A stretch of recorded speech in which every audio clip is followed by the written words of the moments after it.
This is a terminology that is quite new, but it is really widespread use now, I would say, as well, particularly in relation to how a lot of autistic females explain how they may have missed diagnosis at an earlier point in their life. So they're working really, really hard to fit in various social situations and present as neurotypical, hide some of the things that they might find really challenging, hide maybe their sensory sensitivities, hide their communication difficulties, or the things that they might find more challenging, so that other people are not aware of what they're finding challenging. However, what's really, really important is that this will have both short and long-term consequences for that person as well. It takes significant energy to mask, and the recovery to masking can be a significant length of time as well, especially if it's repeated every day.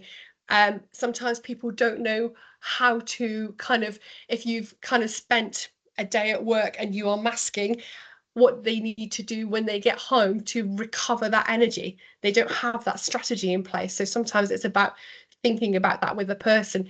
But on a long-term basis, it can lead to increased risk of engaging in deliberate self-harm, in potential sort of suicide attempts, real difficulties with self-regulation. It can absolutely lead to burnout as well. So it's I think we are understanding all the time more and more about masking, but it's really important that we hold in place what the consequences of that are. It's also really important to hold in mind that because people can mask, it stands that we then overestimate what they can do without the additional support or structures in place to facilitate things. So we can keep expecting the same thing from that person, and we're adding to the load that they need to do. Whereas we could actually be putting a reasonable adjustment in place and making the whole thing a lot easier.